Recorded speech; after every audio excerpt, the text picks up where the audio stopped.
ദിനം കാത്തു പാർത്തിടും മമകാന്തനെ ഒന്നു കാണുവാൻ ദിനം കാത്തു പാർത്തിടും ഇന്നീ മഞ്ഞിതിൽ എന്നും കേന്നതാ മാത്രം ഇന്നീ മഞ്ഞിതിൽ യാത്രയിൽ എന്നും കേന്നതാ മാത്രം എന്നോ വന്നു നീ എന്നെ ചേർക്കുന്നു അന്നു തീരും വേദന എന്നോ വന്നു നീ എന്നെ ചേർക്കുമോ അന്നു തീരും വേദന സ്വർഗനാട്ടിലൻ തീർത്തിടും സ്വന്തം വീട്ടിൽ ചേർന്നിടുവാൻ മമകാന്തനെ ഒന്നു കാണുവാൻ ദിനം കാത്തു പാർത്തിടും മമകാന്തനെ കാണുവാൻ ദിനം കാത്തു പാർത്തിടും നല്ല നാഥനെ കായി ഞാൻ വേല ചെയ്യുമാന്ത്യം വരെ നല്ല നാഥനെ കായി ഞാൻ വേല ചെയ്യുമാന്ത്യം വരെ അല്ലൽ തീർന്നു നിൻ സവിധേ വരാ പാരിൽ വിശ്രമം അല്ലൽ തീർന്നു നിൻ സവിധേ വരാ പാരിൽ വിശ്രമം സ്വർഗനാട്ടിലെ പ്രിയൻ തീർത്തിടും സ്വന്തം വീട്ടിൽ ചേർന്നിടുവാൻ മമകാന്തനെ ഒന്നു കാണുവാൻ ദിനം കാത്തു പാർത്തിടും മമകാന്തനെ ഒന്നു കാണുവാൻ ദിനം കാത്തു പാർത്തിടും കർത്തൃകാഹളം വാനിൽ കേൾക്കുവാൻ കാലമായില്ലേ പ്രിയനെ കർത്തൃകാഹളം വാനിൽ കേൾക്കുവാൻ കാലമായില്ലേ പ്രിയനെ ആശയേറുന്നേ നിന്നെ കാണുവാൻ അമലേശുവേ ആശയേറുന്നേ നിന്നെ കാണുവാൻ അമലേശുവേ വരൻ സ്വർഗനാട്ടിലൻ പ്രിയൻ തീർത്തിടും സ്വന്തം വീട്ടിൽ ചേർന്നിടുവാൻ മമകാന്തനെ ഒന്നു കാണുവാൻ ദിനം കാത്തു പാർത്തിടും മമകാന്തനെ ഒന്നു കാണുവാൻ ദിനം കാത്തു പാർത്തിടും. പ്രാർത്ഥിക്കാം. അതിൽ നയം പ്രാർത്ഥിക്കുന്നതിലെ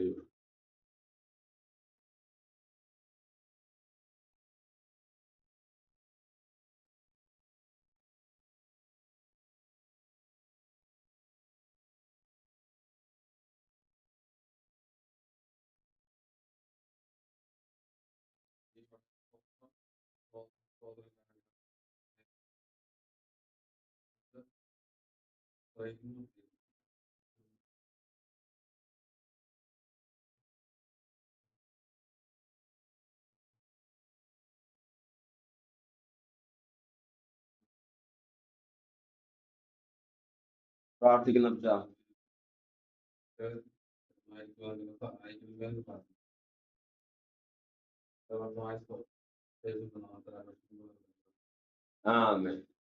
കർത്താവിന് സ്തോത്രം.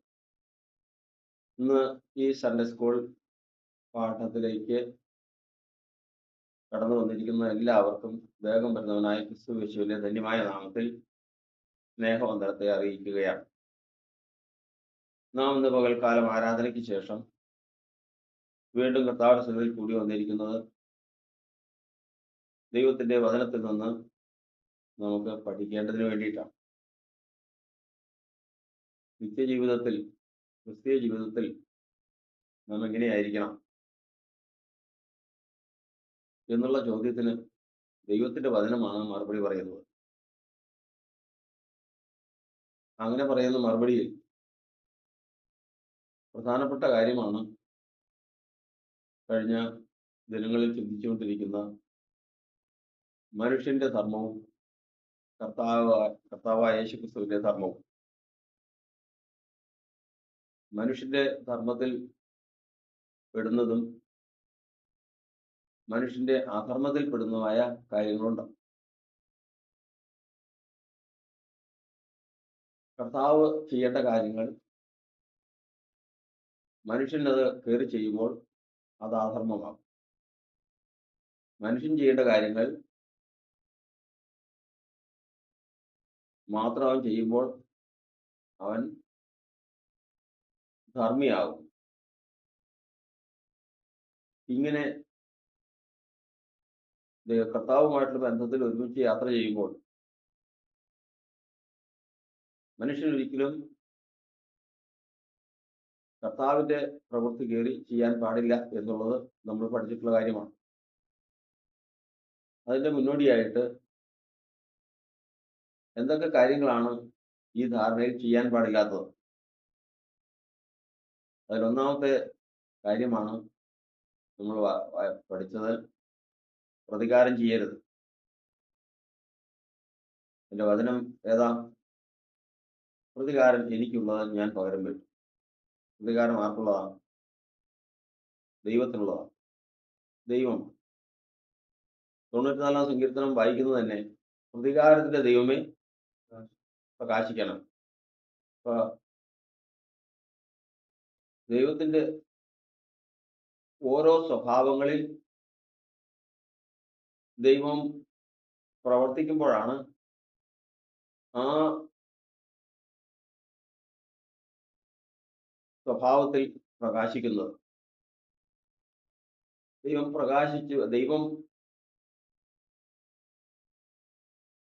പ്രതികാരം ചെയ്തുകൊണ്ടിരിക്കുമ്പോൾ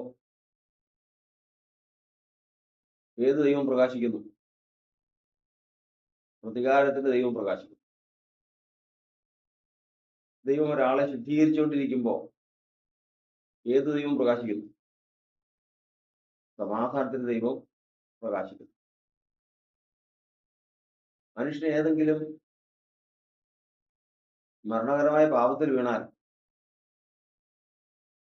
അതിൽ നിന്ന് അവനെ രക്ഷിക്കുമ്പോൾ ഏത് ദൈവം പ്രകാശിക്കുന്നു? രക്ഷയുടെ ദൈവം പ്രകാശിക്കുന്നു.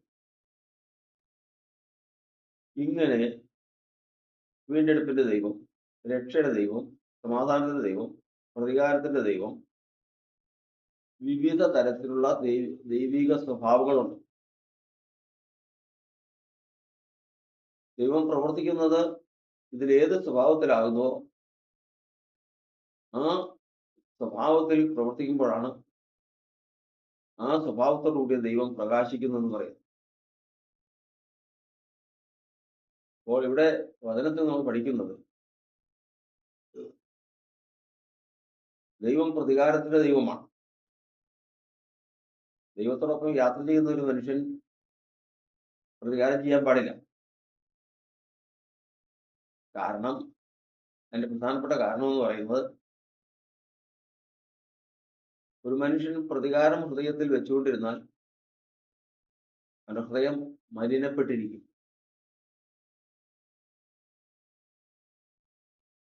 അതുകൊണ്ടാണോ വചനം പറയുന്നത് എല്ലാവരോടും സമാധാനം ആചരിച്ച് ശുദ്ധീകരണം പ്രാപിക്കാൻ ശ്രമിക്കുക.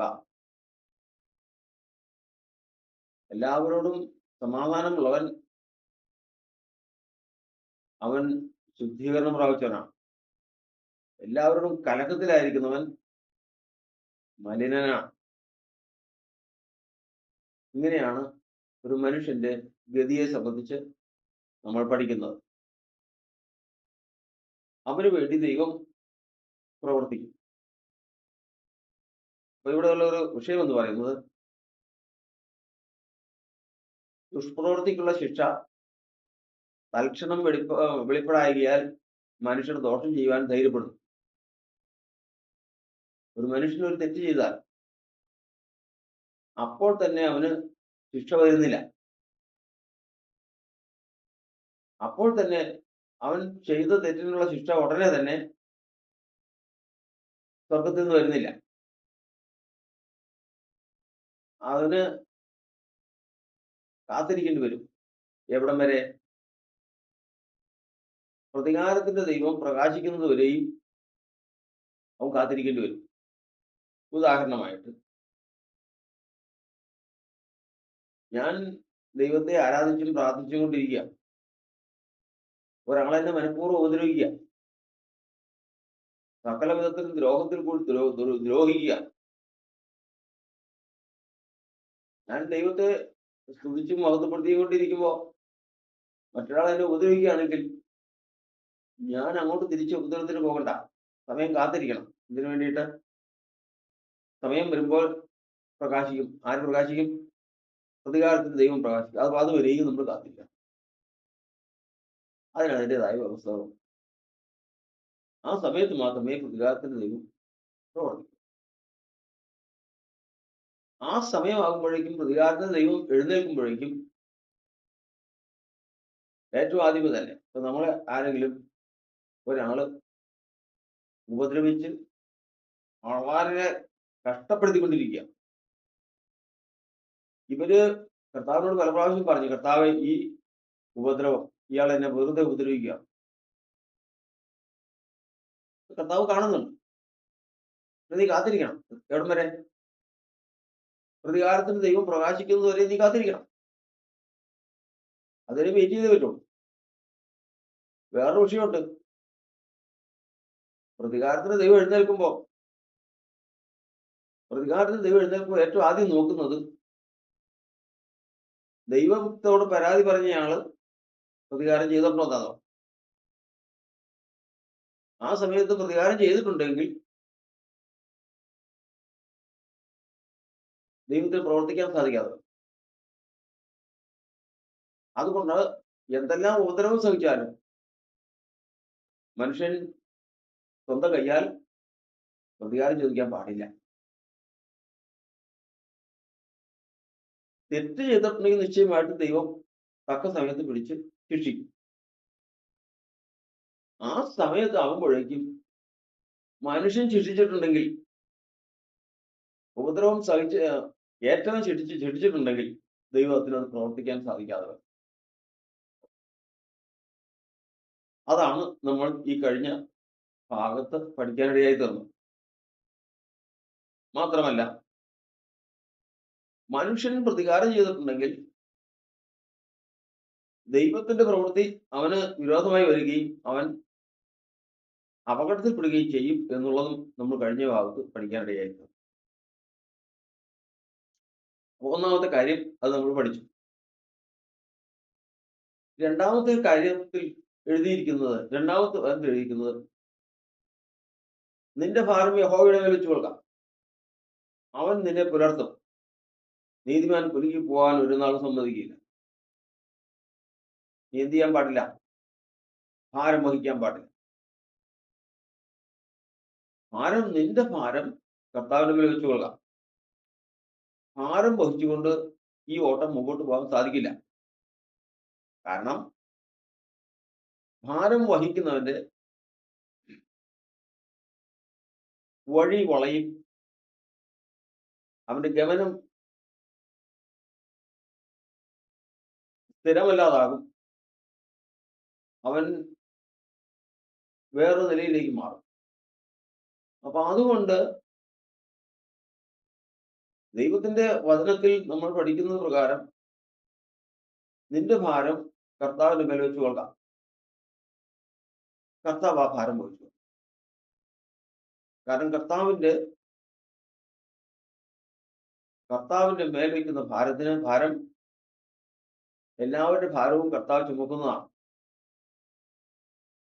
അതുകൊണ്ട് യാതൊരു തരത്തിലും വഴിതെറ്റുകയില്ല. ഭാരം അവന്റെ മേലേ വയ്ക്കാവൂ. ഇല്ല എങ്കിൽ നമ്മോട് കൂടെയുള്ള കർത്താവിന്റെ ഗമനത്തോടൊപ്പം നമുക്ക് നടക്കാൻ സാധിക്കാതെ വരും. നമ്മൾ ഭാരമുള്ള മൃഗങ്ങള്, കഴുതയൊക്കെ ഭാരം മുതുകത്ത് വെച്ചുകൊണ്ട് സഞ്ചരിക്കുന്നത് കണ്ടിട്ടുണ്ട്. ഭാരമില്ലാതെ സഞ്ചരിക്കുന്നത് കണ്ടിട്ടുണ്ട്. ഇത് കർത്താവിന്റെ മുഖം ഏറ്റുകൊണ്ട് മുമ്പോട്ട് പോകുന്ന രണ്ടുപേരും ഒന്നിച്ച് മുമ്പോട്ട് പോകുമ്പോൾ ഏറ്റവും പ്രശ്നമാണത്. അവന് മുമ്പോട്ട് പോകാൻ പറ്റാതെ വരും ഭാരങ്ങളുണ്ട്. ഭാരം മുഖ്യമായിട്ടും എത്ര തരമുണ്ട്? അകൃത്യഭാരം, ലജ്ജാഭാരം, ലോകചിന്തകളാകുന്ന ഭാരം,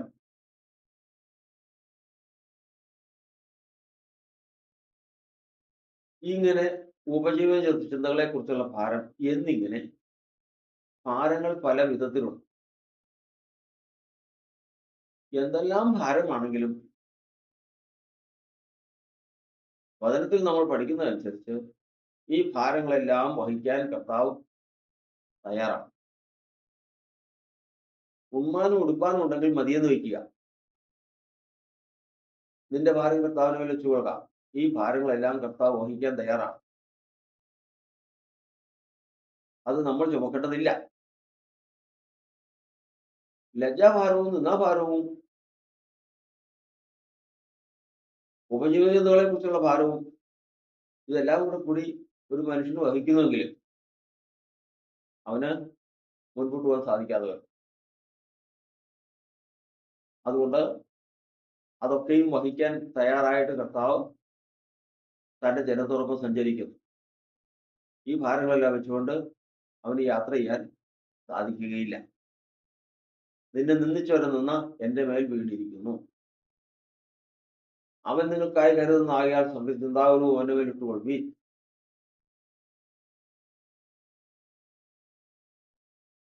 എല്ലാ ഭാരങ്ങളും കർത്താവ് വഹിക്കാൻ തയ്യാറായിട്ട് നമ്മോടൊപ്പം ഇരിക്കുന്നു.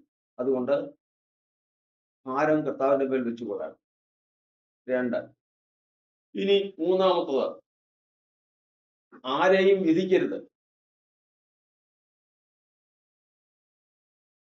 വിധിക്കുക എന്ന് പറഞ്ഞാൽ ഒരു മനുഷ്യൻ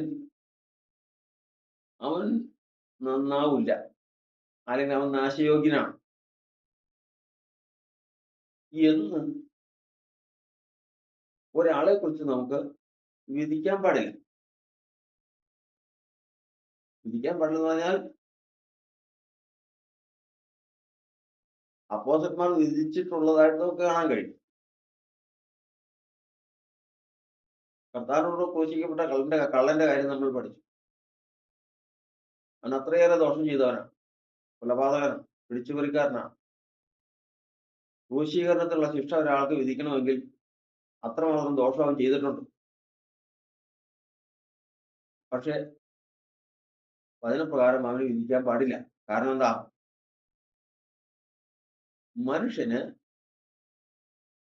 മനുഷ്യന്റെ സ്വഭാവങ്ങൾ വിവിധ ഉറവിടങ്ങളിൽ നിന്നാണ്. നമ്മുടെ സ്വഭാവം നമ്മൾ പറയുന്നത് അതെന്താ മനുഷ്യൻ അങ്ങനെ സംസാരിക്കുന്നു? അപ്പോ വേറെ ആയാലും ഉത്തരം പറയാം, ഒന്നും പറഞ്ഞിട്ട് കാര്യമില്ല. അവരുടെ നാടിന്റെ സ്വഭാവം, ദേശത്തിന്റെ സ്വഭാവമാണ്. യഥാർത്ഥത്തിൽ അത് അവന്റെ സ്വഭാവമല്ല, അവന് ആരുടെ സ്വഭാവമാണ്? ദേശത്തിന്റെയാണ്. ഈ ദേശത്തിന്റെ സ്വഭാവം വന്നത് എങ്ങനെയാണ്? മുഴു ലോകവും പാപത്താൽ ദുഷ്ടന്റെ അധീനതയിൽ പോയി. ആദാം പാപം ചെയ്തതോടുകൂടി ലോകം ആരുടെ കയ്യിൽ പോയി? ദുഷ്ടന്റെ കീഴിലേക്ക് പോയി. ദുഷ്ടൻ എന്ത് ചെയ്തു? ഈ ഭൂമി മുഴുവനും ഓരോ ഭാഗങ്ങളും അവന്റെ കീഴിലുള്ള ദുഷ്ടന്മാർക്ക് വിഭാഗിച്ചു കൊടുത്തു. അപ്പൊ സകല ഭൂമിയിലും സകല ലോകത്തിലും പരന്നു കിടക്കുന്നത് ദുഷ്ടന്മാരാണ്.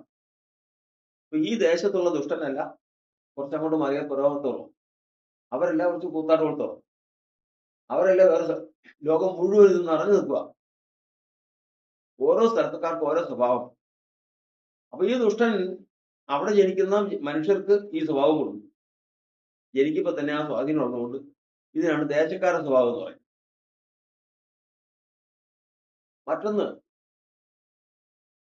മറ്റൊരു കാര്യം പറയും.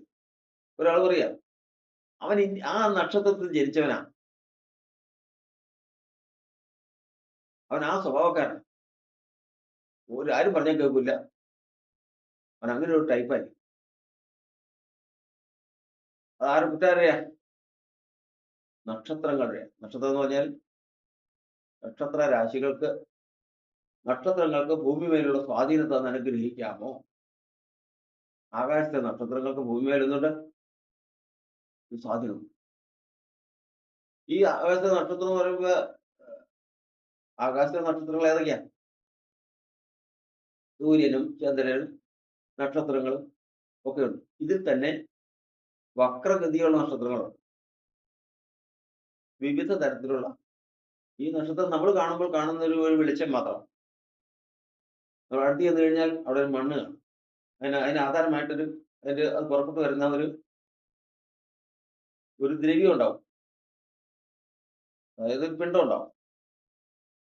അതിൽ നിന്നാണ് ഈ പ്രകാശം പുറപ്പെട്ടു വരുന്നത്. അപ്പൊ നമ്മളെന്ന് പറഞ്ഞു കഴിഞ്ഞാൽ, അപ്പോ ഞാനെന്ന് പറഞ്ഞു കഴിഞ്ഞാൽ, ഞാൻ ആരാന്ന് ചോദിച്ചു കഴിഞ്ഞാൽ അടുത്ത് വന്നു കഴിഞ്ഞാൽ എന്റെ ശരീരം കാണും. ഇത് പറഞ്ഞതുപോലെ ഈ നക്ഷത്രങ്ങൾ എന്ന് പറഞ്ഞാൽ ഓരോ നക്ഷത്രങ്ങൾക്കും ഒരു സ്വഭാവമുണ്ട്. അതുകൊണ്ട് അതിന് വ്യക്തിത്വമുണ്ട്. അതിന് ഉടമസ്ഥൻ. ഈ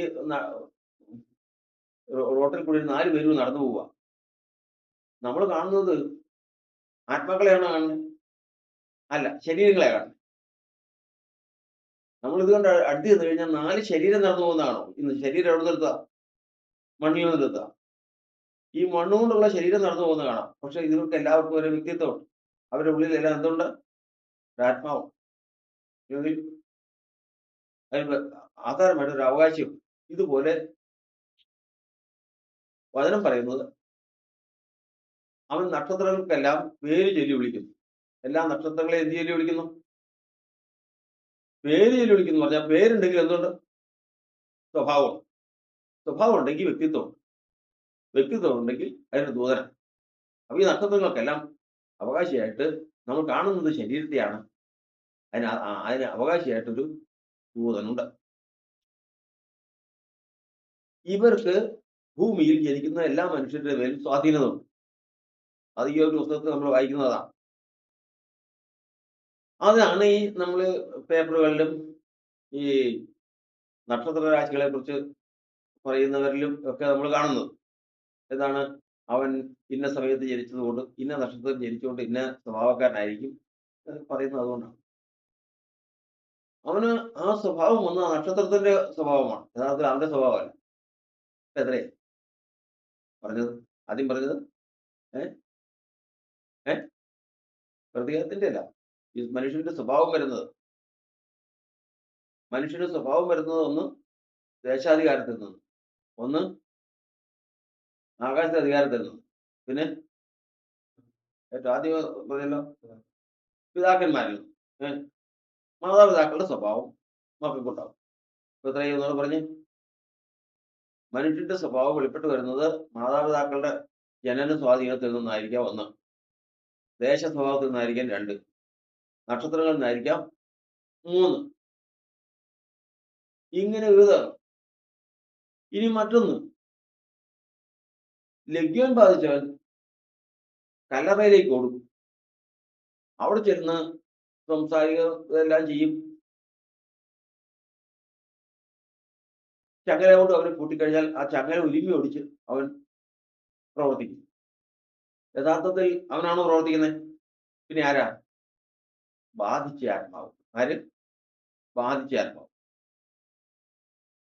അവനല്ല അത് ചെയ്യുന്നത്. ഈ ലഗ്നം ബാധിച്ചവനെ കർത്താവ് സൗഖ്യമാക്കി. ആ ലഗ്നം ബാധിച്ചവനെ ആ ബാധിച്ചിരുന്ന ആത്മാവിനോട് പുറത്തു പോകാൻ പറഞ്ഞു. അപ്പോ ഈ ആത്മാവ് വിട്ടുമാറിയതോടുകൂടി ഈ മനുഷ്യൻ എന്ത് ചെയ്തു? നേരെ വന്ന് കർത്താവിന്റെ കാൽച്ചുവട്ടിലിരുന്നു. പാദപീഠത്തിലിരുന്ന് കർത്താവിനെ സ്തുതിച്ച് കർത്താവിനെ മഹത്വപ്പെടുത്തി. അപ്പൊ അവന്റെ സ്വഭാവം. അപ്പൊ അത്രയും നാൾ ചെയ്തത് അവനാണോ? പിന്നെ ആര് ചെയ്തു? ബാധിച്ച ആത്മാവ്. ബാക്കി ഇപ്പൊ എത്രയായി? മാതാപിതാക്കളുടെ സ്വഭാവം കാണിക്കും, ദേശത്തിന്റെ സ്വഭാവം കാണിക്കും, നക്ഷത്രങ്ങളുടെ സ്വഭാവം കാണിക്കും, ബാധിച്ച ആത്മാവിന്റെ സ്വഭാവം കാണിക്കും. ഇനി മറ്റൊന്ന് ഉണ്ട്. അതായത് സുവിശേഷം പറഞ്ഞപ്പോൾ അത് ഏറ്റവും ശ്രദ്ധിക്കേണ്ടതാണ്. ഒരു മനുഷ്യൻ ഇവിടുന്ന് ഒരു ഇത് പറയാ, ഇവിടുന്ന് സൗദി അറേബ്യക്ക് പോവാ. ചെന്നൈ എയർപോർട്ടിൽ ചെന്ന് കഴിഞ്ഞപ്പോഴേക്കും ഒരു സുഹൃത്ത്, പരിചയമുള്ള സുഹൃത്ത് ഓടിക്കൊണ്ടെന്ന് ഒരു ഇടുന്ന കോട്ട്, ഈ കോട്ട് ഒന്ന് എയർപോർട്ടിൽ കൊടുത്തേക്കാവുന്ന സൗദിയിൽ ഇറങ്ങിക്കഴിഞ്ഞു. ആദ്യമായിട്ട് പോകുന്നതാ, നിഷ്കളങ്കനല്ലേ, കൊടുത്തേക്കാം. അപ്പൊ ഇത്തിരി പൈസയും കൊടുത്തു. അവർ അവിടെ ഒന്ന് മേടിച്ചോളൂ, നല്ലൊരു കോട്ട, അത് മേടിച്ചു കൊടുത്തു വിട്ടാ. ഇയാൾ ഇതുമായിട്ട് നേരെ ഇതിൽ കയറി, ഫ്ലൈറ്റിൽ കയറി സൗദി അറേബ്യയിൽ ചെന്ന് അവിടെ ചെന്ന് പരിശോധിച്ചതിൽ കോട്ട് പിടിച്ചു. കോട്ടിൽ മയക്കുമരുന്ന്. അവിടുത്തെ ദൈവം അനുസരിച്ച് തല വെട്ടിക്കളയണം. അവിടെ ചെന്ന് ഉണ്ടായ സംഭവം 3 ചോദ്യങ്ങളെ ചോദിച്ചോളൂ. ഒന്ന്, ഈ പെട്ടി നിങ്ങളുടെയാണോ? അതെ. ഈ പെട്ടിയിൽ വെച്ചിട്ട് കോട്ട് നിങ്ങളുടെയാണോ? അതെ. ഇത് നിങ്ങളാണോ കൊണ്ടുവരുന്നത്? അതെ. ഈ 3 കാര്യങ്ങളെ ചോദിച്ചോളൂ. ഇനിയിപ്പോ ആരുടെ എന്താ ഇതൊന്നും ചോദിക്കണ്ട. ഈ 3 കാര്യങ്ങൾ ഇനി തല വെട്ടിക്കളയാം. അടുത്ത വെള്ളിയാഴ്ചയാണെന്ന് എൻ്റെ ഓർമ്മ. അടുത്ത വെള്ളിയാഴ്ച ഈ നിരപരാധിയായ മനുഷ്യൻ ആദ്യം ഒരു ഉപജീവനത്തിന് വേണ്ടി പോയ മനുഷ്യനെ കൊണ്ടുപോയി പരസ്യമായിട്ട് തല വെട്ടി. അനേകര് ചിലര് വിധിയാ, പറഞ്ഞിട്ട് കാര്യമില്ല. ചിലര് സഹിക്കാൻ പറ്റുന്നില്ല. ചില മനുഷ്യര് നിരാശ കൊണ്ട്, കാരണം നിരപരാധികൾക്ക് ഈ ലോകത്തിൽ രക്ഷയില്ല എന്നുള്ള ഒരു ചിന്ത അങ്ങോട്ട് വന്നിട്ട് അവർക്ക് അതോടുകൂടി അവരുടെ ജീവിതം തന്നെ അവർ വെറുത്തു. ഒരു ചെറിയൊരു വിഭാഗം. ഈ സ്വഭാവം എവിടുന്നാണ്? നിരപരാധിയുടെ ദുഃഖത്തിൽ വേദനപ്പെടുന്ന ഒരു സ്വഭാവം. എല്ലാ മറ്റു വശങ്ങളിലും ഉണ്ടാവും. ഇത് സ്വഭാവം എന്നെല്ലാം വരുന്നത് മാതാപിതാക്കളുടെ സ്വഭാവം, ദേശാധികാരത്തിന്റെ സ്വഭാവം, നക്ഷത്രരാശികളുടെ സ്വഭാവം, ബാധിച്ച ആത്മാവിന്റെ സ്വഭാവം, സ്വന്തം സോളിൽ നിന്ന് വരുന്ന സ്വഭാവം. ഈ ലോകത്തിലേക്ക് നമ്മൾ വരുമ്പോൾ ഇവിടെ നമ്മൾ പ്രവാസികളും പരദേശികളുമായിട്ടുള്ള ശരീരഭാഗമാണ്. ഏത് ഭാഗം? 1 Thessalonians 12 എഴുതിയിരിക്കുന്നത്, പ്രവാസികളും പരദേശികളുമായിരിക്കുന്നത് നിങ്ങളുടെ ആത്മാവിനോട് പോരാടുന്ന ജനമോഹങ്ങൾ. നമ്മുടെ ഉള്ളിൽ എന്തുണ്ട്? മൃഗങ്ങളെക്കാൾ ശ്രേഷ്ഠമായ ഒരു ഭാഗം നമ്മുടെ ഉള്ളിലുണ്ട്. അതിനാണ് എന്ത് പറയുന്നത്? ഇംഗ്ലീഷിൽ സോൾ, അല്ലെങ്കിൽ മലയാളത്തിൽ ദേഹി എന്ന് പറയും. ഇതിന്റെ സ്വഭാവമാണ് ഏത് യഥാർത്ഥത്തിൽ ഒരു മനുഷ്യന്റെ സ്വഭാവം. ഇത് വെളിപ്പെടാൻ സാധിക്കാതെ വണ്ണം മൂടി വെച്ചിരിക്കുക. ബാക്കിയുള്ളതെല്ലാം വെളിപ്പെട്ട് വരും. അപ്പന്റെ സ്വഭാവം വെളിപ്പെട്ട് വരും, അമ്മയുടെ സ്വഭാവം വെളിപ്പെട്ട് വരും, നക്ഷത്രങ്ങളുടെ സ്വഭാവം വെളിപ്പെട്ട് വരും, ദേശാധികാരത്തിന്റെ സ്വഭാവം വെളിപ്പെട്ട് വരും, ബാധിച്ച ആത്മാവിന്റെ സ്വഭാവം വെളിപ്പെട്ട് വരും. യഥാർത്ഥത്തിൽ ഇത് വെളിപ്പെട്ട് വരുന്നത് സോളിൽ നിന്ന്. അപ്പോ ഈ പറഞ്ഞ സ്വഭാവങ്ങളെല്ലാം കള്ളനിൽ നിന്ന് പുറപ്പെട്ടു വരും. ഏതൊക്കെ വരും? അവൻ കള്ളനാ, പിടിച്ചുപറി, മറ്റുള്ളവരെ ഉപദ്രവിക്കൽ, ഈ കാര്യങ്ങളെല്ലാം ചെയ്യും, ഇതെല്ലാം ചെയ്യും. പക്ഷെ മരണസമയം വരെയും ഇവനിൽ നിന്ന് ഈ സ്വഭാവം വെളിവിട്ട് വന്നില്ല. ഏത് സ്വഭാവം? ഉറക്കെ പറ. ദേഹിയുടെ സ്വഭാവം, സ്വന്തം സ്വഭാവം. കുരിശിൽ മരിക്കാൻ പോവാ. ബാല്യം മുതൽ ഇത്രയും പ്രായമായിട്ടും തന്റെ തനി സ്വഭാവം ഇതുവരെ വെളിപ്പെട്ട് വന്നിട്ടില്ല. മരണസമയമായി. യേശു ക്രൂശിക്കപ്പെട്ടു. ക്രൂശിക്കപ്പെട്ട് കിടക്കുക. 3 പേര് മരിക്കാൻ പോവാ. ആരൊക്കെ? യേശുവും 2 കള്ളന്മാരും അന്ത്യശ്വാസം വലിച്ച് മരിക്കാൻ പോവാ. അങ്ങനെ മരിക്കാൻ സമയമായപ്പോഴേക്കും ആദ്യമൊക്കെ ഇവനും പറഞ്ഞു പല കാര്യങ്ങളൊക്കെ പറഞ്ഞു. അവസാനം മരണസമയം ആയപ്പോഴേക്കും മറ്റേ കള്ളം പറഞ്ഞു, നീ ദൈവപുത്രനല്ലേ, നമ്മൾ എത്ര നേരമായി കിടപ്പ് കിടക്കുന്നു, നീ ക്രൂശിൽ നിന്നിറങ്ങ്, എന്നിട്ട് ഞങ്ങളെ രക്ഷിക്കും എന്ന് പറഞ്ഞു. ഇത്രയും വന്നപ്പോഴത്തേക്കും താനും മരിക്കാൻ പോവാ, യേശു മരിക്കാൻ പോവാ, എല്ലാവരും മരിക്കാൻ പോവാ. അവൻ ഉടനെ തന്നെ അവന്റെ ഉള്ളം ഉണർന്നതിന് ശേഷം പറഞ്ഞു, കൂട്ടുകാരനെ ശാസിച്ച്, നീ എന്താ ഇപ്പൊ സമശിക്ഷാവിധിയിലായിട്ടും നീ ദൈവത്തെ ഭയപ്പെടുന്നില്ലേ? എടാ, നമ്മള് ചെയ്ത തെറ്റിന്റെ ഫലം അനുഭവിക്കാം. ഇവൻ അരുതാത്തൊന്നും ചെയ്തിട്ടില്ല, അതായത് അനുഭവിക്കുന്നത്. ഉടനെ തന്നെ കർത്താവിന് തിരിച്ചു പറയാം, ഇനി ഇതിൽ നിന്ന് രക്ഷപ്പെടണമെന്നല്ല അവൻ പറയുന്നത്, നീ രാജത്വം പ്രാപിച്ചു വരുമ്പോൾ എന്നെയും കൂടി ഓർത്തുകൊള്ളണം. അപ്പൊ ഇന്ന് താൻ അനുഭവിക്കുന്ന ദുഃഖത്തെക്കാൾ വലുതാണ് അവൻ ആരുടെ ദുഃഖം? നിരപരാധിയുടെ ദുഃഖം. അത് ആരുടെ സ്വഭാവം പറഞ്ഞേ? ഈ കള്ളന്റെ തനി സ്വഭാവമാണ്, ദേഹിയെന്ന് പറയുന്ന സ്വഭാവം. അത് ദേശാധികാരം ബാധിച്ചിട്ടല്ല, അപ്പന്റെ സ്വഭാവമല്ല, അമ്മയുടെ സ്വഭാവമല്ല, ദേശാധികാരത്തിന്റെ സ്വഭാവമല്ല, ഒരു ബാധിച്ച ആത്മാവിന്റെ സ്വഭാവമല്ല, തനി സ്വഭാവം. അപ്പോ നമ്മൾ ലോകത്തിലേക്ക് നോക്കിക്കൊണ്ട് നമുക്കുള്ള ഏറ്റവും പ്രധാനപ്പെട്ട ഒരു കാര്യമാണ് കർത്താവ് പറഞ്ഞിരിക്കുന്നത്, നിങ്ങൾ എന്ത് ചെയ്യരുത്? വിധിക്കരുത്. കാഴ്ചപ്രകാരമോ കേൾവിപ്രകാരമോ വിധിക്കരുത്, നീതിയുള്ള വിധി വിധിപ്പീൻ. പറഞ്ഞേ, കാഴ്ചപ്രകാരം വിധിക്കരുത്, കാരണം പലതും കാണും.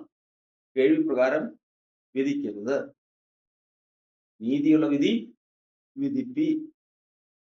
വിധിക്കുന്നത് നീതിയായിരിക്കണം, നീതിയായിരിക്കണം വിധിക്കുന്നത്. കാരണം ഏതിനെ കണ്ടുകൊണ്ട് വിധിക്കണം? പുറമെ ഇതിനെ കണ്ടുകൊണ്ടല്ല വിധിക്കുന്നത്, പിന്നെയോ അവന്റെ സോളിന്റെ സ്വഭാവം കണ്ടുകൊണ്ട് വേണം അവനെന്ത് ചെയ്യാൻ? വിധിക്കാൻ. അതിനുള്ള കഴിവ് ആർക്ക് മാത്രമേ ഉള്ളൂ? ദൈവത്തിന് മാത്രമേ ഉള്ളൂ.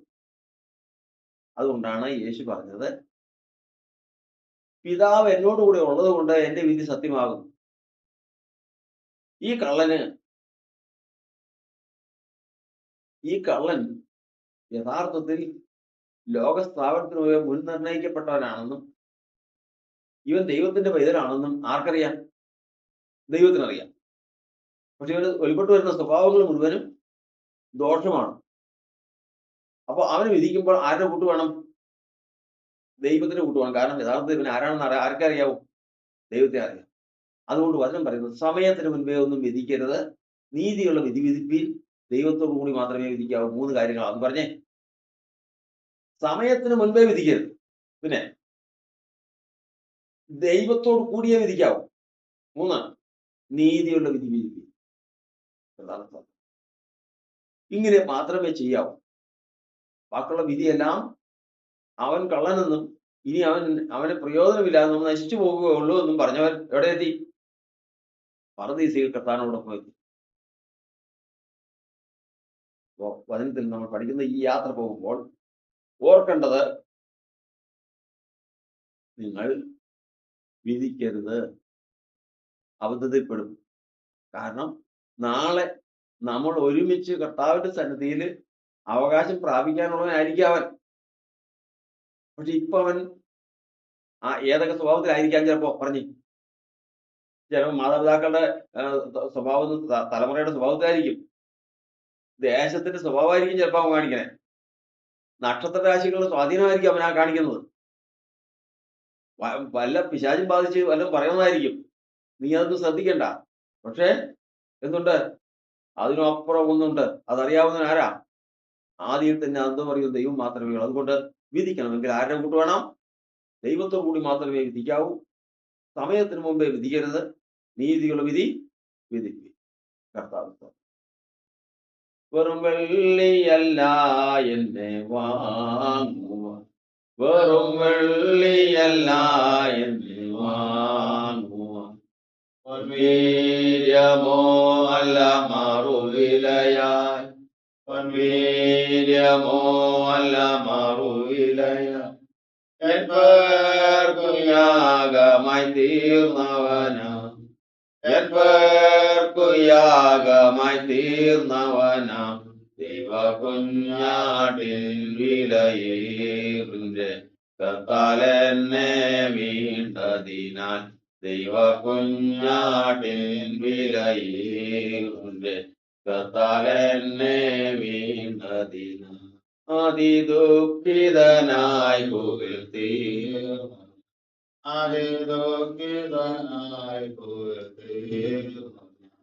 വൻപീടയാൽ വലഞ്ഞിടും നാൾ വൻപീടയാൽ വലഞ്ഞിടും നാൾ എന്റെ സുമാർവതിലാശ്വാസം എന്റെ സുമാർവതിലാശ്വാസം കൊണ്ടു നിത്യം പാടും മോദമൻ സ്തുതി സ്തോത്രം യേശുവിന് കൊണ്ടു നിത്യം പാടും മോദമൻ സ്തുതി സ്തോത്രം യേശുവിന് ഞാൻ പാടും ഈ നാളിലോ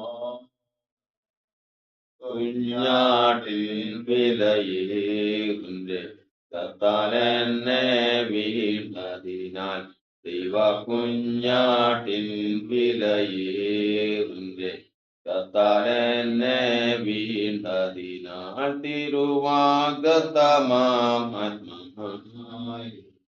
തിരുവാഗതമാത്മമായി എന്നെ നനയ്ക്കണമേ കൃപയാൽ എന്നെ നനയ്ക്കണമേ കൃപയാൽ നിന്നോളം പൂർണ്ണനായി തീർന്നു ഞാൻ നിന്നോളം പൂർണ്ണനായി തീർന്നു ഞാൻ സർവഖിന്നതയാകയാകുന്നു എന്നിൽ അങ്ങോ ചേർന്നിടുവാൻ സർവഖിന്നതയാകയാകുന്നു എന്നിൽ അങ്ങോ ചേർന്നിടുവാൻ ഞാൻ പാടും നാളിനി മോദാൽ കുഞ്ഞാട്ടിൻ വിലയേറിന്റെ കർത്താലെന്നെ വീണ്ടതിനാൽ ദൈവ കുഞ്ഞാട്ടിൻ വിലയേറിന്റെ കർത്താലെന്നെ വീണ്ടതിനാൽ. അവ 3 കാര്യങ്ങൾ കഴിഞ്ഞു. ഇതൊക്കെ ചെയ്യാൻ പാടില്ല. പ്രതികാരം ചെയ്യരുത്.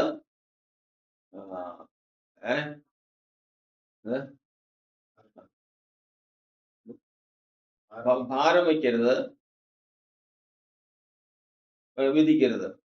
അടുത്തതാണ് തന്നിഷ്ടം ചെയ്യരുത്, സ്വന്തം ഇഷ്ടം ചെയ്യാൻ പാടില്ല. പിന്നെ ആരുടെ ഇഷ്ടമാണ് ചെയ്യേണ്ടത്? എപ്പോഴും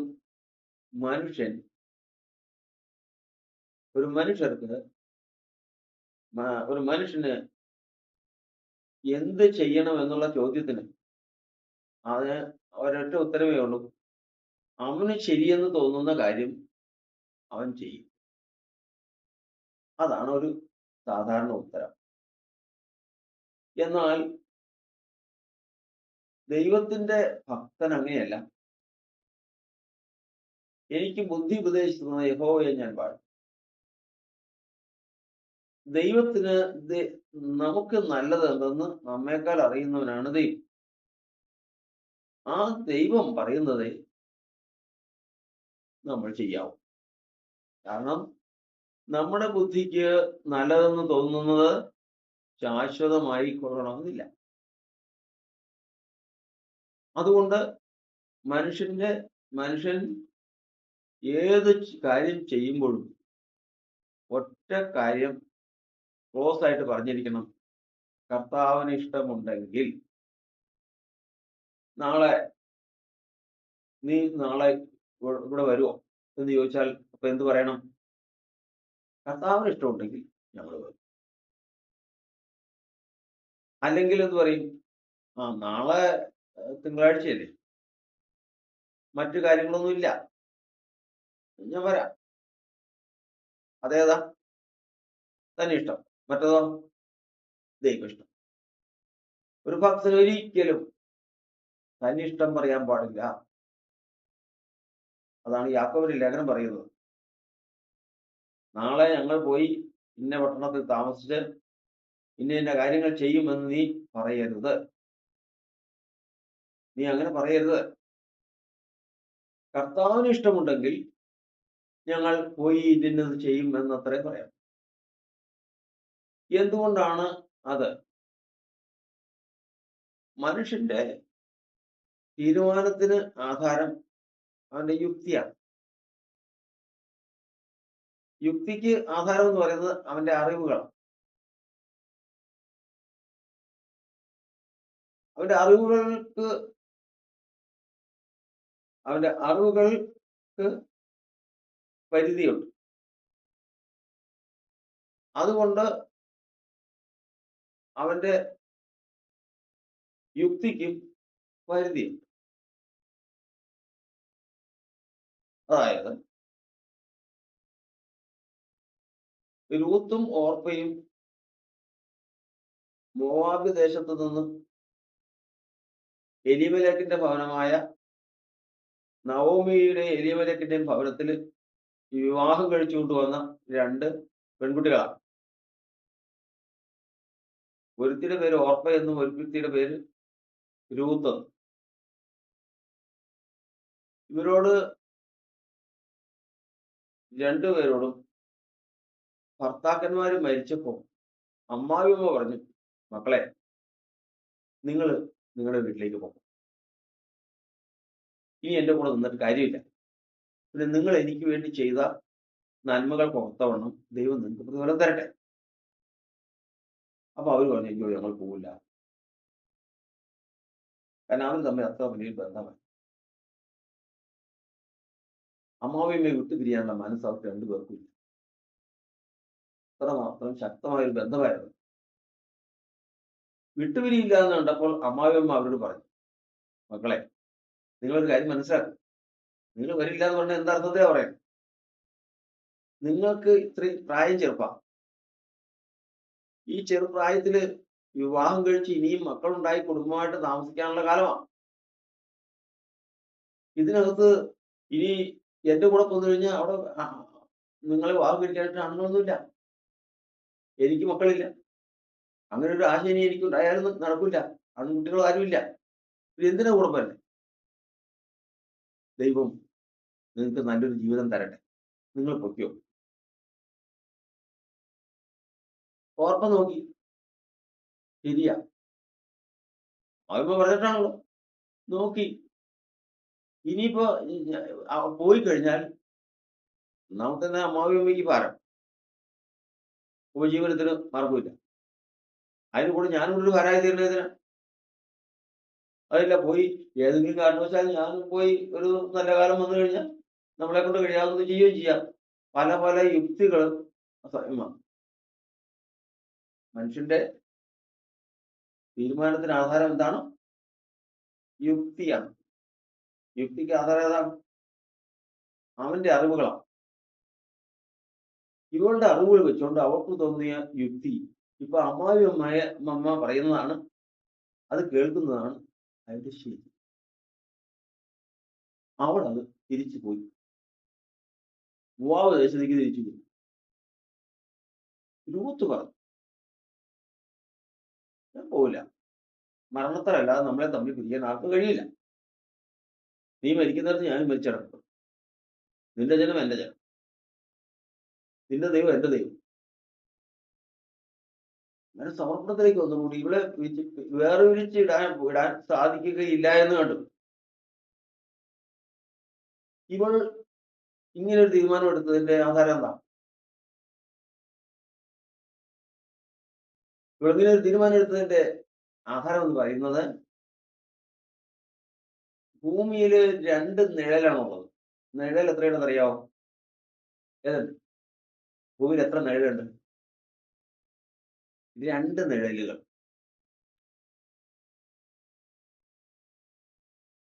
നിഴലെന്ന് പറഞ്ഞു കഴിഞ്ഞാൽ അവിടെ ഒരു വൃക്ഷം നിൽക്കുക, അവിടെ വലിയൊരു അഞ്ഞിൽ നിൽക്കും. രാവിലെ 8 മണിക്ക് അതിന്റെ നിഴല് എവിടെ? പഞ്ചായത്ത് കിണറിന്റെ അവിടെ ചെല്ലും. അവിടെയായിരിക്കും. അപ്പൊ ആ നിഴലില് വെയിൽ കൊള്ളാതെ നിൽക്കുക. ഒരു 10 മണിയാകുമ്പോഴത്തേക്ക് നിഴല് ഇവിടം വരെ ഇപ്പുറത്ത് വീട് വരെ വീടായി. അപ്പൊ നിഴലിൽ നിൽക്കുന്നവൻ എവിടെയായി? കുറച്ചുകൂടെ ഇങ്ങോട്ട് അടുത്ത്. ഒരു 11 മണിയായപ്പോഴത്തേക്കും അത് ഈ കനാലിന്റെ അവിടെ വരെയായി. ഒടുവിൽ 12 മണിക്ക് ഈ നിഴൽ എവിടെ ചെല്ലും? വൃക്ഷത്തിന്റെ ചുവട്ടിൽ ചെല്ലും. ഇതാണ് നിഴലിന്റെ പ്രത്യേകത. ഭൂമിയിൽ 2 നിഴലാണുള്ളത്. ഒന്ന് സർവശക്തന്റെ നിഴൽ, സ്വർഗസ്ഥനായ ദൈവത്തിന്റെ നിഴൽ. രണ്ടാമത്തത് മരണനിഴൽ. ഈ 2 നിഴലാണ് ലോകത്തുള്ളത്. ഇതില് കനാൻ ദേശത്ത് ദൈവം കൊണ്ടയാക്കിയ ദൈവത്തിന്റെ ജനത്തിൽ വീണ് കിടക്കുന്ന നിഴല് സർവശക്തന്റെ നിഴല. ഈ രൂത്തും ഓർപ്പയും എവിടെയാ? എവിടെ കിടക്കുന്നവരാ? അവരുടെ നാടേതാ? മോവാബ്. മോവാബിൽ കിടക്കുന്ന നിഴലേതാ? മരണനിഴല. അപ്പോ ഇരുളിലും മരണനിഴലിലും ഇരുന്നവർക്ക് പ്രകാശിച്ചു. പറഞ്ഞേ, ഇരുളിലും മരണനിഴലിലും ഇരിക്കുന്നവർക്ക് പ്രകാശിച്ചു. അവരെന്ത് കണ്ടു? ഈ നിഴല് കണ്ടു. ഈ നിഴൽ ഉച്ചയാകുമ്പോ എവിടെ ചെല്ലും? സർവശക്തന്റെ അടുക്കി ചെല്ലും. ഈ നിഴലിലായി കഴിഞ്ഞു. അപ്പൊ അവിടെ അത് മുറുകെ പിടിച്ചു. ഏതിനെ മുറുകെ പിടിച്ച്? സർവശക്തന്റെ നിഴലിൽ മുറുകെ പിടിച്ചു. അവര് പറഞ്ഞു കൊടുത്തു. ദൈവം പറഞ്ഞു, എനിക്ക് ബുദ്ധി ഉപദേശിച്ചത് യഹോവയെ ഞാൻ വാഴും. ഇത് കണ്ടതുകൊണ്ടാണ് ഇവള് അമ്മായിയമ്മയുടെ കൂടെ കൂടിയത്. അവളെവിടെ എത്തി? അവള് ഈ നിഴലിനെ ആശ്രയിച്ച് ഇസ്രായേൽ ദേശത്തെത്തി. അപ്പൊ ബോസ് പറയുന്ന വാക്കാണ്, മകളെ, പെറുക്കാൻ വേറൊരു വയലിൽ പോകണ്ട, എന്റെ ബാല്യക്കാരോട് ചേർന്ന് അവളോട് പെറുക്കിക്കോ. സർവശക്തനായ ദൈവത്തിന്റെ യഹോവയുടെ ചിറകിന്റെ നിഴലിൽ ആശ്രയിച്ചു വന്നിരിക്കുന്ന നിനക്ക് യഹോവ പൂർണ്ണ പ്രതിഫലം നൽകട്ടെ. അപ്പോ ഇവള് ഇത് കണ്ടോട്ടാ വന്നിരിക്കുന്നത് ആർക്ക് മനസ്സിലായി? ബോസിന്. ആ ബുദ്ധി ആര് പറഞ്ഞു കൊടുത്തു? ദൈവം. അപ്പൊ തന്നിഷ്ടമല്ല, സ്വന്തം ഇഷ്ടമല്ല, പിന്നെയോ ദൈവം കൊടുക്കുന്ന ബുദ്ധി ആശ്രയിച്ച് എടുക്കുന്ന തീരുമാനങ്ങളിലെ മനുഷ്യന് ശാശ്വത ജീവിതമുണ്ട്. അതുകൊണ്ട് നമ്മുടെ ബുദ്ധിക്ക് നല്ലത്. നമുക്ക് ഇപ്പൊ ഈ ഓർപ്പ ചെയ്തത് പോഷത്വമാണെന്ന് പറയാൻ പറ്റില്ല. അവളങ്ങനെ ധരിച്ചേക്കണേ, അവൾക്ക് അത്രേ അറിവുള്ളൂ. പക്ഷെ ദൈവം വെളിപ്പെടുത്തി കൊടുത്ത ഒരാൾക്കുള്ള ബുദ്ധി എന്ന് പറയുന്നത് അത് ഉപരിയാണ്. ആ ബുദ്ധിയാണ് ഇത് സർവശക്തന്റെ ദൈവത്തിൽ ആശ്രയിക്കുന്നവർക്കുള്ള ദൈവം ഇടയനായിട്ടുള്ളവരെ ബുദ്ധിയാ. മറ്റത് മരണനിലയിലിരിക്കുന്നവർക്കുള്ള ബുദ്ധിയാണ്. ഇവിടെയാണ് വചനം പറയുന്നത്, യഹോവ എന്റെ ഇടയനാവുന്ന എനിക്ക് മുട്ടുണ്ടാകുകയില്ല, മുട്ടിപ്പോകില്ല, ഇവർക്കുള്ള നന്മയ്ക്ക് മുട്ടുവരികയില്ല. ഇവർ എടുക്കുന്ന തീരുമാനങ്ങളും എല്ലാം ദൈവത്തിൽ ആശ്രയിച്ച് മാത്രമേ. അതുകൊണ്ട് കർത്താവിന്റെ വചനത്തിൽ പ്രകാരം സ്വന്തം ഹൃദയത്തിൽ ആശ്രയിക്കുന്നവൻ മൂഢനാണ്. എന്താണ്? സ്വന്തം ഹൃദയത്തിൽ ആശ്രയിക്കുന്നവൻ മൂഢനാണ്. കാരണം എന്റെ ബുദ്ധിക്കും എന്റെ അറിവിനും വെച്ചുകൊണ്ട് നോക്കിയപ്പോ അത് നല്ലതാണെന്ന് തോന്നി, ഞാനത് ചെയ്തു എന്ന് പറയാൻ പാടില്ല. അത് ശരിയാവും. കാരണം സ്വന്തം ഹൃദയത്തിൽ ആശ്രയിക്കാൻ പാടില്ല. നമുക്കൊന്നും അറിയാൻ പാടില്ല. പക്ഷേ അറിവുള്ളവനായ ഒരാൾ നമ്മുടെ ഒപ്പം. ആരാ? അതാണല്ലോ നമ്മൾ പഠിക്കണേ. രണ്ടുപേർ ഒത്തിട്ടല്ലാതെ ഒരു വഴിക്ക് പോകാൻ കഴിയുമോ? നമ്മോട് കൂടെ ഉള്ളവൻ ആരാ? കർത്താവാണ്. ആ കർത്താവ് എടുക്കുന്ന തീരുമാനമായിരിക്കണം നമ്മുടെ തീരുമാനം. അപ്പൊ എന്റെ ഉള്ളിൽ നിന്ന് വരുന്ന തീരുമാനത്തെക്കാൾ കൂടുതൽ എന്നോടുള്ള കർത്താവിന്റെ തീരുമാനം ആയിരിക്കണം എൻ്റെ ഫൈനൽ തീരുമാനം. ഒരിക്കലും ഞാൻ തന്നിഷ്ടം ചെയ്യാൻ പാടില്ല. ഇഷ്ടമാരുടേതായിരിക്കണം? നമ്മോട് കൂടെയുള്ള കർത്താവിൻ്റെതായിരിക്കണം. കർത്താവിന്റെ അങ്ങനെ ഉണ്ടെങ്കിൽ സ്വന്തം ഇഷ്ടം അങ്ങ് പഠിക്കും. യേശു പറഞ്ഞത് അപ്രകാരമല്ലേ. ക്രൂശീകരണത്തിന് വന്നപ്പോൾ സമയമായപ്പോഴേക്കും പറഞ്ഞു, പിതാവേ കഴിയുമെങ്കിൽ ഈ നാഴികയിൽ നിന്ന് എന്നെ ഒന്ന് വിടുവിക്കണം എന്ന് പറഞ്ഞു. എന്നിട്ട് അപ്പൊ തന്നെ തിരുത്തി പറഞ്ഞു, എന്താ എങ്കിലും എന്റെ ഇഷ്ടമല്ല നിന്റെ ഇഷ്ടം നടക്കട്ടെ. മറ്റത് നടന്നു കഴിഞ്ഞാൽ ഏത് സ്വന്തം ഇഷ്ടം നടന്നാൽ അങ്ങ് എത്തൂല. ഇത് നടന്നു കഴിഞ്ഞാൽ അത് എത്തും. അതുകൊണ്ടാണ് വചനം പറയുന്നത്, ലോകവും അതിന്റെ മോഹവും ഒഴിഞ്ഞു പോകും, ദൈവത്തിന് ഇഷ്ടം ചെയ്യുന്നവൻ എന്നേക്കിരിക്കും. തന്നിഷ്ടം എന്ത് ചെയ്യാൻ പാടില്ല? തന്നെ ഇഷ്ടം ചെയ്യാൻ പാടില്ല. ആരിഷ്ടം ചെയ്യാവുള്ളൂ? കർത്താവിന് ഇഷ്ടമേ ചെയ്യാവൂ. കർത്താവിന് ഇഷ്ടമേ ചെയ്യാവൂ. കർത്താവിന്റെ ഇഷ്ടം ഏതെന്ന് അറിഞ്ഞ് അതിൽ മാത്രമേ നിലനിൽക്കാവൂ. എത്രയെന്ന് പറഞ്ഞേ ഏതൊക്കെ? കർത്താവ് ഒരുമിച്ച് കൂടി കർത്താവുമായിട്ട് ഒരുമിച്ച് ഈ യാത്ര തുടങ്ങുമ്പോൾ ചെയ്യാൻ പാടില്ലാത്ത തീരുമാനങ്ങൾ, അതേപോലുള്ള കാര്യങ്ങൾ: ഒന്ന്, പ്രതികാരം ചെയ്യരുത്, ഭാരം ഹൃദയത്തിൽ വഹിക്കരുത്, വിധിക്കരുത്, തന്നിഷ്ടം ചെയ്യരുത്. അടുത്ത ഭാഗമാണ് വിചാരപ്പെടരുത്. വിചാരപ്പെടരുത്. വിചാരമില്ലാത്ത ആരുമില്ല. എല്ലാ മനുഷ്യരും വിചാരമുള്ളവരാണ്. പക്ഷെ വിചാരം കൊണ്ട് വലഞ്ഞു പോകരുത്. നാളെ എൻ്റെ ഭവനത്തിന്റെ അവസ്ഥ എന്തായി തീരും എന്ന് ഞാൻ വിചാരിക്കണ്ടേ? വിചാരിക്കണം. പക്ഷെ എന്ത് ചെയ്യാൻ പാടില്ല? ഇങ്ങനൊരു വിചാരം ഉണ്ടായിക്കഴിഞ്ഞാൽ അയ്യോ അതിനു വേണ്ടി എന്തെങ്കിലും പ്രവർത്തിച്ചേ മതിയാവും എന്ന് പറഞ്ഞ് ഞാൻ ഇവിടെ ഉടനെ ചാടി എന്തെങ്കിലും ചെയ്യാൻ പാടില്ല.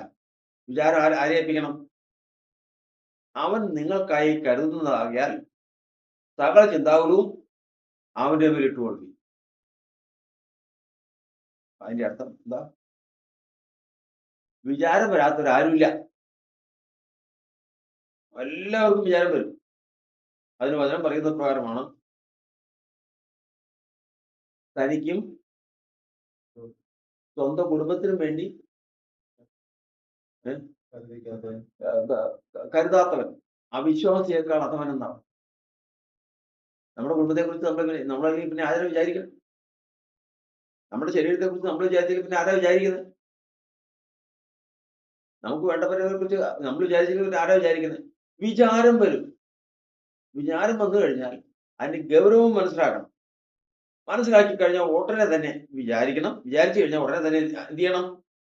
കർത്താവിനെ ഏൽപ്പിക്കണം. അതിന്റെ വചനം ഏതാ? വചനം യിരെമ്യാപ്രവചനത്തിൽ എഴുതിയിരിക്കുന്നത്. യിരെമ്യാപ്രവചനം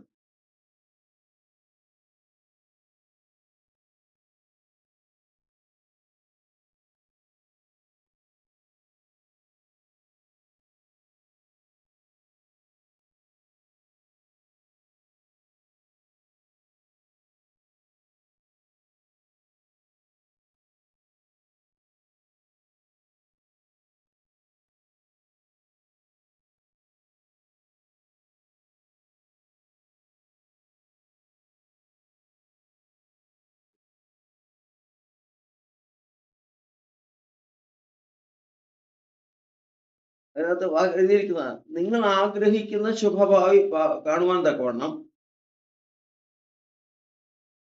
അതിന്റെ 29:11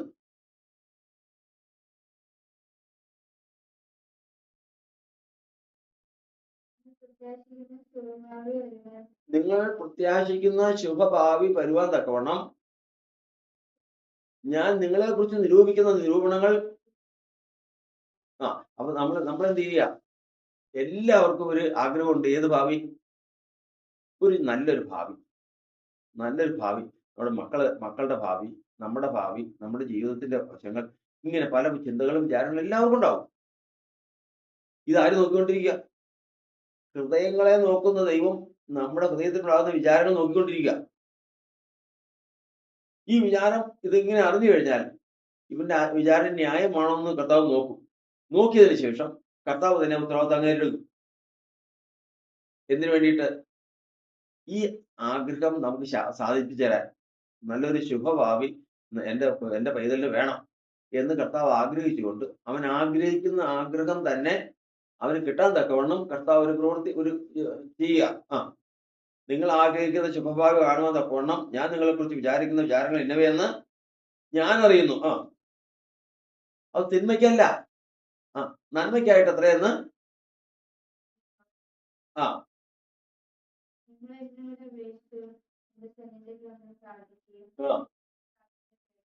നിങ്ങൾ ഈ വിഷയം നിങ്ങൾ ഈ കാര്യം അങ്ങനെ തന്നെ നിങ്ങൾ ഉള്ളിലുണ്ടായിരിക്കുന്ന വിചാരങ്ങൾ എന്ത് ചെയ്താൽ മതി? അവിടെ കൊണ്ടുപോയി കർത്താവിനെ ഏൽപ്പിച്ചാൽ മതി. നിന്റെ വിചാരങ്ങൾ, നിന്റെ വഴികൾ ദൈവത്തെ ഫലമേൽപ്പിക്കുക. ദൈവം അത് നിർവഹിക്കും. ആ വിചാരങ്ങൾ മുഴുവനും കർത്താവ് ഏറ്റെടുത്ത് പ്രവർത്തിക്കും. അപ്പൊ വിചാരങ്ങൾ ഉണ്ടാകണം, അത് വിടരുത്. അത് ആരെ ഏൽപ്പിക്കണം? കർത്താവിനെ ഏൽപ്പിക്കണം. ഇത്രയും കാര്യങ്ങൾ നമ്മൾ സൂക്ഷിച്ചാൽ ഈ വിശ്വാസയാത്രയിൽ നമ്മൾ കർത്താവ് ആഗ്രഹിക്കുന്ന സ്ഥാനത്ത് നമ്മോട് വാഗ്ദാനം ചെയ്തിരിക്കുന്ന ആ സ്ഥാനത്ത് നമ്മെ കൊണ്ടുപോയി ഏൽപ്പിക്കും. ഏതൊക്കെ ഒന്നുകൂടെ പറഞ്ഞ്. രണ്ടുപേർ ഒത്തിട്ടല്ലാതെ ഒരു വഴിക്ക് പോകാൻ കഴിയുമോ? എങ്ങനെയാണ് രണ്ടുപേരും കൂടി ഒക്കുന്നത്? കർത്താവും തന്റെ ഭക്തനും തമ്മിൽ ഒത്തു യാത്ര തുടരുകയാണ്. ഈ യാത്രയിൽ മനുഷ്യൻ ചെയ്യേണ്ടതുണ്ട്, ദൈവം ചെയ്യേണ്ടതുണ്ട്. മനുഷ്യൻ ചെയ്യേണ്ട കാര്യങ്ങളാണ് ഇതൊക്കെ. ഏതൊക്കെ? ഒരിക്കലും ചെയ്യാൻ പാടില്ല, ചെയ്യരുതാത്ത കാര്യങ്ങളാണ്. പ്രതികാരം ചെയ്യരുത്, ഭാരം ഹൃദയത്തിൽ വയ്ക്കരുത്,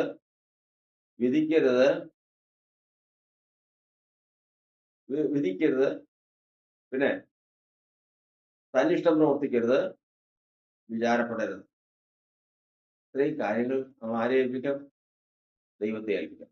അങ്ങനെ ഉണ്ടെങ്കിൽ ഈ കാര്യങ്ങളെല്ലാം ദൈവം നമുക്ക് വേണ്ടി എന്ത് ചെയ്യും? നമ്മുടെ കൂടെയുള്ള ആള് പ്രതികാരം ചെയ്യും. നമ്മുടെ ഭാരം കർത്താവ് വഹിക്കും. സമയമാകുമ്പോൾ കർത്താവ് തന്നെ വിധിക്കും. ദൈവത്തിന്റെ ഇഷ്ടം, അവന്റെ ഇഷ്ടം ചെയ്യുന്നുവെങ്കിൽ നമുക്ക് നിത്യജീവനെ പ്രാപിപ്പാൻ സാധിക്കും. അവൻ നമുക്ക് വേണ്ടി കരുതുകയും ചെയ്യും.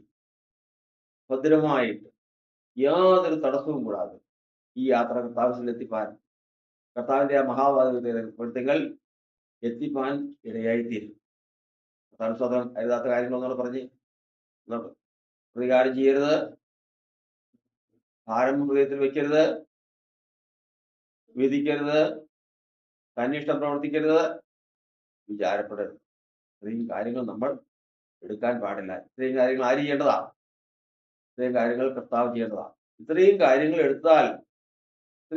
മനുഷ്യനെടുത്താൽ ദൈവത്തിന്റെ പ്രവൃത്തി സുഖമായിട്ട് മനുഷ്യൻ അനുഭവിക്കാൻ സാധിക്കുകയില്ല എന്ന് മനസ്സിലാക്കിക്കൊണ്ട് ഈ 5 കൂട്ടം കാര്യങ്ങൾ മുഖ്യമായിട്ടും കർത്താവിനെ ഏൽപ്പിച്ച് നമ്മൾ ഭാരമില്ലാത്തവരായി, നമ്മൾ പ്രതികാരം കർത്താവിനിട്ടവരായി, സ്വതന്ത്രമായി, സ്വസ്ഥമായി കർത്താവിന്റെ ഉള്ളംകരങ്ങളിൽ സൂക്ഷിക്കപ്പെടുവാനും ജീവിതം ധന്യമാക്കി തീർക്കുവാനും കർത്താവ് നമ്മെ സഹായിക്കുമാറാകട്ടെ. പ്രാർത്ഥിക്കാം. ദൈവമേ, സ്തുതിക്കുന്ന കർത്താവ്,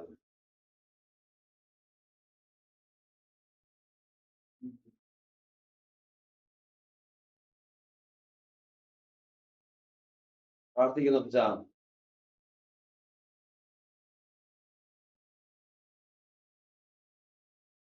ആമേൻ, ആമേൻ, ആമേൻ.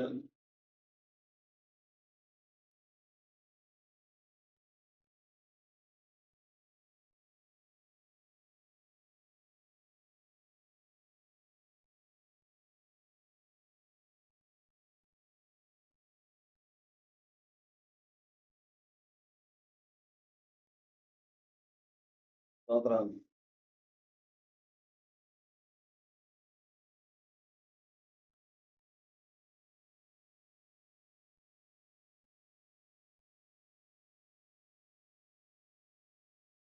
ഇത്ര നല്ലവനാം പ്രിയനെ ഇതരയിൽ രുചിച്ചറിവാൻ,